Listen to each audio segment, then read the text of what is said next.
But with all that aside, now I want to get into what most people are really listening to this podcast for. And that's the Philadelphia 76ers. Because obviously we saw another huge playoff flame out for the Sixers this year. Obviously, I was disappointed. Everyone was disappointed. We know that. And there's a lot of things that Sixers are going to have to do to get better. But in my opinion, there is a roadmap for the Sixers to at least, maybe not win a championship, but to at least drastically improve their situation. Now, comes to the caveat, you're gonna need someone like James Harden to get in better shape, maybe, or conversely, just not be injured. Don't have the hamstring injury. Maybe being out of shape isn't the issue. Maybe he's in fine shape. He just needs to be healthy, or he needs to work on his consistency from the 3-point range again because he wasn't too consistent last season. But with all of Harden's stuff aside, now we got to look at the rest of the roster. So, looking at the NBA right now, next season the salary cap is going to be $122 million. That's how much salary a team can pay out to all their players. Now, right now the Sixers are minus 50 million in cap space. They're minus, and more importantly, they're minus 6 million on the luxury tax. So if the Sixers are under the luxury tax, then they get more money for the mid-level exception. I cracked down on all the numbers for this segment. I wanted to make sure I knew what the facts were. So, Sixers get $9 million mid-level exception, which basically allows teams to, even if you're over the salary cap or even if you're at the salary cap, it gives them money to spend on just a free agent. The mid-level exception allows, it basically creates extra cap space. I don't really know why it's part of the salary cap, but I do know it exists and I know what it is. So, but if the Sixers are over the luxury tax as they are right now, they only get a $5 million mid-level exception, which is less money to spend on free agents. But it's pretty easy for the Sixers to get under the luxury tax. There's only minus $6 million. We only have to create $6 million in cap space. Now, I have devised a plan that not if I was the general manager, because I don't know if I'd be able to pull these trades off, but I think Daryl Morey has proven he's a master negotiator and he can pull off crazy moves all the time. He's a great trader. So, I think these trades are realistic for Daryl Morey to pull off. And it would create a ton of cap space for the Sixers. So I'm proposing first, Justin Ischinger, when he was on the podcast, JP was on that pod as well, we were talking about a hypothetical trade that's been rumored, where the Sixers would acquire Lou Dort from the Oklahoma City Thunder to be our new starting small forward. So I think the trade to make would be to send Tobias Harris, Danny Green, Matisse Thybulle, and the 23rd pick in the NBA draft. And in exchange for them, the Oklahoma City Thunder send Lou Dort and Ty Jerome. Ty Jerome coming off a letdown of a year after he was a little bit better the year before. Thunder, yes, they're rebuilding. They like to have their young players, but they have enough young guards. When you look at Giddey, SGA, Trey Mann, perhaps someone they draft this Thursday, where I believe the Thunder can afford to trade Ty Jerome for sure. And I put him in this trade to make the salaries work more, to make the trade a little more fair, because the Thunder might not want to bring in 3 people to their roster when they already have a lot of guys on the team. So, I think this is a trade that makes sense. The Thunder, I don't think, will keep Tobias. I think they'll then trade him to another team and get even more picks. We're giving up our first-round pick in this trade because we're getting rid of Tobias Harris. We might even have to throw a second pick, like a second-round pick in the future, but just for a template, I did this. Now, Danny Green is making $10 million next year. He's not going to play, at least not for the vast majority of the year. So we need to get rid of his salary. And then obviously Tobias Harris at his 36-ish million. I forget exactly what he is, but got to get rid of him. And then Matisse, $4 million. So we incur, by trading those players, we now net a lot of cap space for ourselves. Lou Dort's only making $2 million. Now, he is due for a payday. We're going to have to pay him. But his new contract wouldn't go into effect until the 2024 season. So next year, we're still paying Lou Dort a little less than $2 million. As for Ty Jerome, he was making $4 million, which is okay because we just cleared $47 million between Tobias and Danny, plus the $4 million from Thibault. We cleared $51 million. Well, minus so 51 minus 6 is 45. So we cleared $45 million by doing that trade.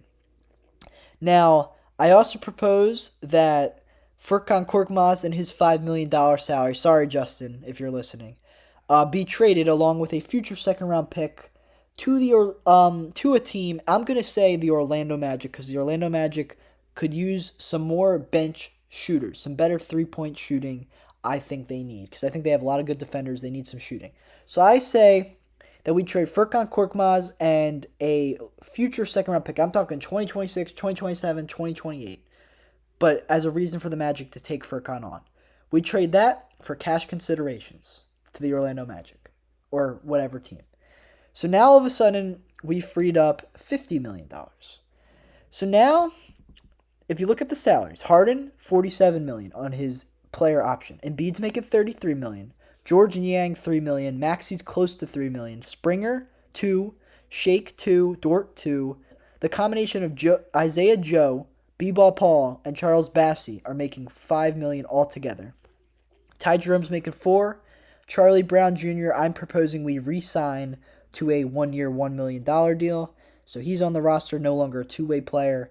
And then our second-round draft pick or an undrafted player, I'm going to say they make at most $1 million. I wrote in Colin Gillespie because I want him to get drafted in the second round because I'm a Villanova fan.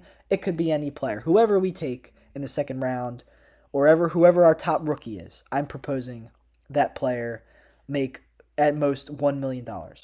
So then we probably also have other rookies, but I would hope they're two-way players. So we already have enough guys like Joe, our second-round pick, Springer, all these young guys who need to develop, Bassey.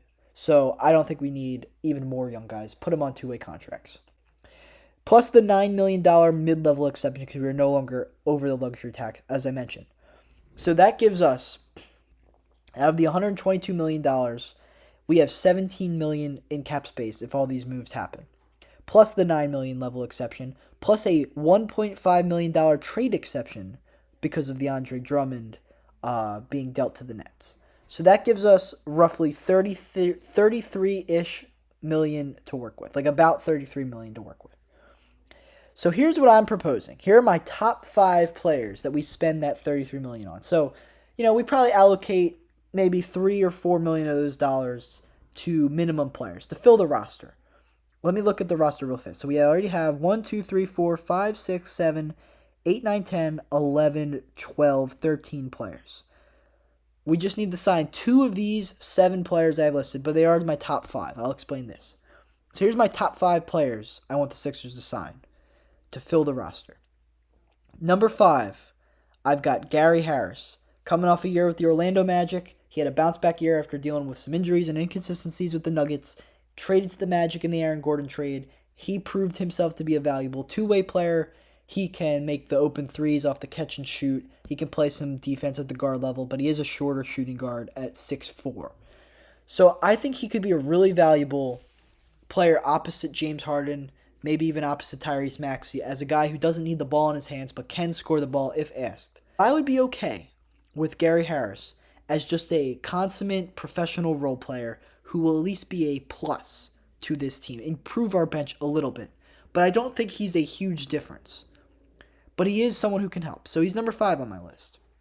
Number 4. We can't have both of these guys, but one of these 2 players in this vein, Otto Porter or Taurean Prince. I believe they're about the same player. Taurean might be a little bit better of a defender. But these are guys who, like Danny Green, they're going to hit their corner threes. They're bigger wings. They've been around the league. Otto Porter has experience now as an NBA champion with the Warriors, and he has advanced playoff experience with the Wizards as well. He can make the three, and I think he's just a smart player. He's come a long way since his Shaq in a Full days all the way back then, if you know what I'm talking about. But I think Otto Porter could be a perfect role player for this 76ers team. Obviously, with Tobias Harris out of the picture, he might even be lined to start, depending on who else we signed. But Taurean Prince, same thing. I think in Minnesota this year, he was a really underrated aspect of their rotation. I think both of these guys will play really hard. and I think they would fit in like a glove with this team. We've seen how Harden operates. He needs his 3-point shooting wings to complement him. Now, this is assuming Harden can even approach half the guy he was 2-3 years ago, but I'm assuming he will, because this whole operation is screwed if James Harden can't even be half the player he's supposed to be. So I'm going to expect him to be at least that. Number 3 on my list, I've got Tyus Jones of the Memphis Grizzlies.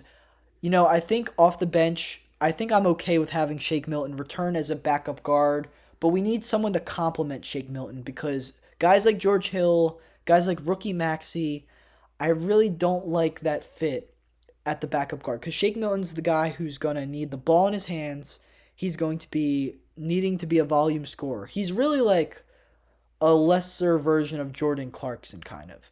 Now, I think that Shake Milton, on the money he's making, needs to be on the team. I think Tyus Jones is the perfect complement to Shake Milton in the backup backcourt, because he does everything Shake can't. He's going to try on defense. Shake's not an awful defender, but he isn't exactly changing your defensive identity. Tyus Jones is going to create shots. He had the best assist-to-turnover ratio in the NBA this year. He's going to play well on defense, and he's going to fit in with whatever system you want him to play, and he's going to make his threes when he's asked to. He's not going to attempt a lot of them, but he's capable of shooting the ball, and he's also capable of getting to the rim. He's not going to be a needed offensive player, but that's the thing about the 76ers. I really don't think we need offensive players right now. I think Joel, Harden, and Maxey, and in this scenario, Lou Dort, together, is enough offense, plus Shake Milton coming off the bench, and I really think if Charles Bassey is given a chance, he could have a real impact as an offensive player as the backup center. But that's assuming Doc Rivers lets him develop. Nonetheless, I think Tyus Jones, we don't need scores. We need tough guys. We need guys who are going to care. We're going to need guys that just know how to be role players. Not that necessarily the guys we have don't, but they're all so one-dimensional. And Gary Harris, Tyus Jones are not one-dimensional players. You could argue that Otto Porter is, but I think his talent as a shooter, as a role player to catch and shoot corner threes, I think, and his height and his length as well is going to be really helpful if we were to sign him. But yes, I agree he's more of an offensive player. I would concede that. Number 2, I really like this guy, Pat Connaughton, Milwaukee Bucks. He rebounds the ball really well for a guard. He has improved his three-point percentage and his scoring every year. He played a career-high minutes in both the regular season and the playoffs for the Bucks this season. He has championship experience with the Bucks. I really think this is a guy that could start in certain situations for the Sixers, especially if Harden was to miss time at all. I think he'd be a good player opposite Maxey. He's gonna bring it on defense. I don't think he is a lockdown defender at all, but once again, I think he's a guy who's going to try on defense. I think he's going to at least bring fighting spirit to the Philadelphia 76ers, and I really like the fit of him in Philadelphia, especially as a bench player. Once again, Shake Milton, I like the fit of Tyus with Shake a little more, but I like the fit of Connaughton with everybody more. Connaughton would have Shake having the ball in his hands a lot more, where I think Shake, I want the ball in his hands as a scorer, but I like Tyus setting Shake up to score. But for everybody else, I think it's fair to say that Pat Connaughton would fit the rest of the team better, especially the top guys on the team. But that brings me to my number 1 player, and it's 2 players. I will say I prefer one of them. It's P.J. Tucker or Nicholas Batum, because we need and I would say I prefer P.J. Tucker because he has the championship experience with the Bucks.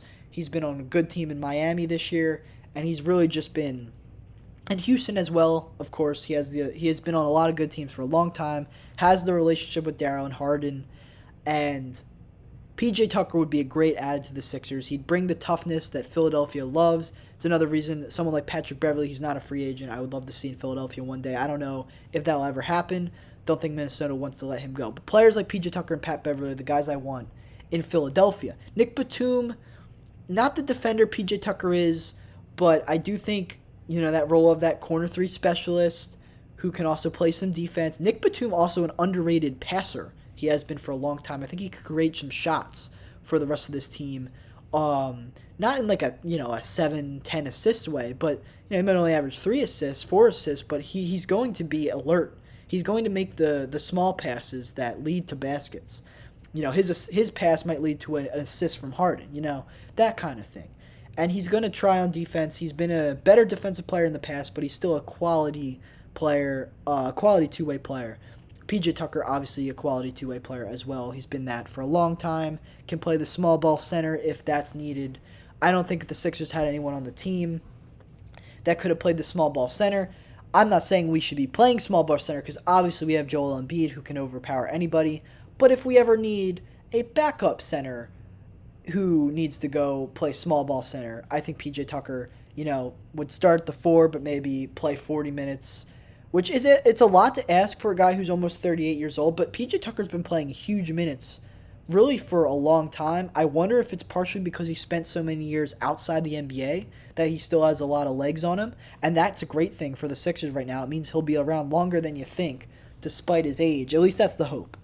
I wouldn't be upset if PJ Tucker only has 1 or 2 years left in him because of his age, but there's also a hope that he would have more than that just because of the ability that he's had to play so many minutes for these past 5 years despite being in his mid to late 30s.